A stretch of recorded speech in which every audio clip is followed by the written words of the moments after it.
في المجتمعات البدائية كان الناس بيتعاملوا بنظام المقايضة كانت البداية، لكنها كانت بتواجه مشاكل كتير، وهنا بدأت تظهر فكرة المال. لكن بعد آلاف السنين من استخدام العملات المعدنية حصلت نقطة تحول كبيرة في القرن ال18 مع ظهور الماكينات والمصانع. الإنتاج بقى أسرع والتجارة اتوسعت والمدن بقت مراكز اقتصادية ضخمة، وده كان بداية النظام الرأسمالي الحديث اللي بيعتمد على التصنيع والتجارة العالمية. في القرن العشرين مع تقدم التكنولوجيا ظهرت البنوك المركزية، الأوراق النقدية والأسواق المالية المنظمة. الحكومات بدأت تلعب دور أكبر في تنظيم الاقتصاد من خلال السياسات المالية والضريبية. والنهاردة الاقتصاد بقى أكثر تعقيد وتشابك مما نتخيل. العولمة ربطت كل دول العالم ببعضها، والتكنولوجيا بقت المحرك الأساسي للنمو، والعملات الرقمية والذكاء الاصطناعي والاقتصاد الأخضر كلها أصبحت القوة الرئيسية اللي بتشكل حاضر الاقتصاد ومستقبل.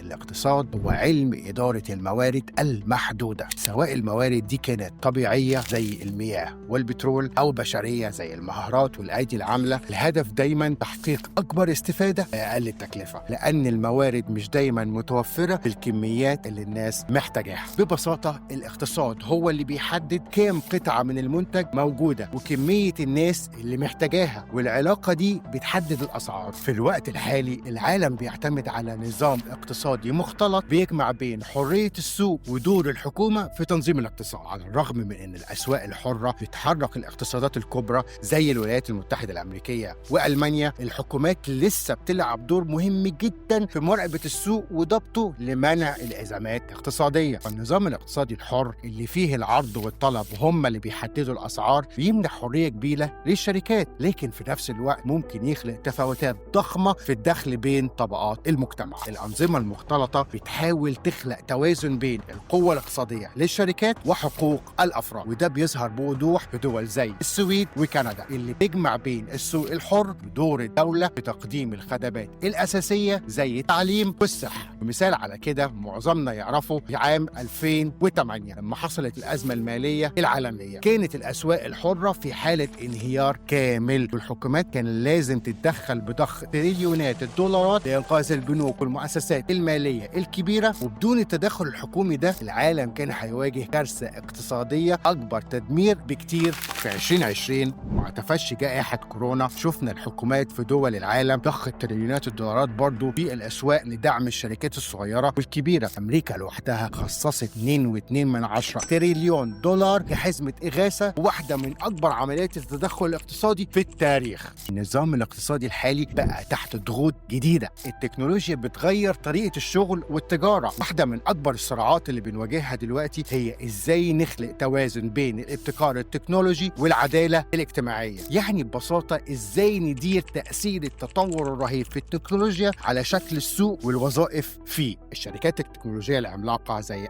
أمازون وزي فيسبوك بقت مسيطرة بشكل كبير على السوق التجاري لحياتنا اليومية، وبتحقق أرباح خيالية وبتنافسية غير مسبوقة. واللي يأكد على الصراع ده في 2021 رفعت الحكومة الأمريكية دعوى قضائية ضد شركة فيسبوك بتهمة الاحتكار والتلاعب بالسوق في محاولة لإعادة التوازن وضمان إن الشركات الكبرى مش بتسيطر بالكامل على عمليات التجارة. الذكاء الاصطناعي، الروبوتات والبيانات الضخمة أو البيج داتا بقت الأدوات الرئيسية اللي بتستخدمها الشركات لتحسين الإنتاجية وخفض التكاليف. ده مش بيغير شكل الوظائف التقليدي بس، لكن كمان بيخلق نوع جديد من الاقتصاد قائم على الابتكار المستمر. وفقا لتقرير ماكنزي لعام 2023 من المتوقع ان الذكاء الاصطناعي يسهم ب15.7 تريليون دولار في الاقتصاد العالمي بحلول 2030. كل يوم كتير من الوظائف اللي بنعرفها دلوقتي بتختفي وبيتم استبدالها بوظائف جديدة تعتمد على التكنولوجيا. الشخص اللي مش هيطور نفسه ويواكب التحولات دي هيكون خارج المعادلة تماما في المستقبل القريب. ظروف الهيكل السكاني في المجتمع بزيادة أو شيخوخة السكان ليها تأثير مباشر على الاقتصاد. الدول اللي عدد سكانها بيكبر بشكل سريع زي الهند وأفريقيا هتكون عندها فرص أكبر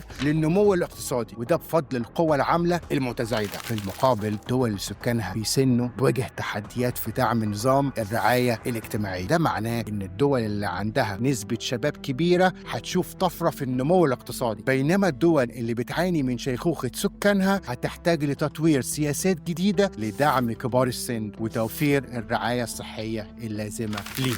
العولمة كانت لفترة طويلة قوة دافعة لنمو الاقتصاد العالمي. في 2018 بدأ النزاع التجاري بين الولايات المتحدة والصين وتسبب في خسائر الاقتصاد العالمي قدرت بحوالي 600 مليار دولار، وده وفقا لتقرير البنك الدولي. النزاع التجاري ده بيوضح إن إزاي السياسات التجارية ليها تأثير كبير على صحة الاقتصاد العالمي، وبالتالي بيأثر على الأسعار اللي بندفعها في حياتنا اليومية. في المنتجات اللي بتيجي من الخارج ممكن نشوف أسعارها بتزيد بسبب الرسوم الجمركية والقيود التجارية اللي بتفرضها حكومات الدول على منتجات بعضها البعض. دلوقتي خليني أشارك معاك 4 نصايح عملية بسيطة. افهم السوق حواليك قبل ما تاخد أي قرار مالي، سواء كان استثمار أو حتى شراء حاجة بمبلغ كبير. لازم تتابع الأخبار الاقتصادية، اتعرف على الوضع الحالي للعرض والطلب، واستغل أحسن الفرص للشراء أو للبيع. استثمر في أصول ذات قيمة مستقرة، زي ما بيقولوا العقار يمرض ولا يموت. الاستثمار في الأصول الثابتة زي العقارات أو المعادن النفيسة بيحميك من تقلبات السوق. حتى لو الأسعار اتغيرت على المدى القصير، القيمة بتثبت وممكن تزيد على المدى الطويل. وفر جزء من دخلك شهريا مهما كان دخلك صغير. التوفير هو السلاح السري اللي بيأمن مستقبل. الاقتصاد بيتغير والتكنولوجيا بتفرض قوانين جديدة كل يوم. استثمر وقتك في تعلم حاجات جديدة، سواء كانت عن الذكاء الاصطناعي أو التكنولوجيا المالية أو حتى المهارات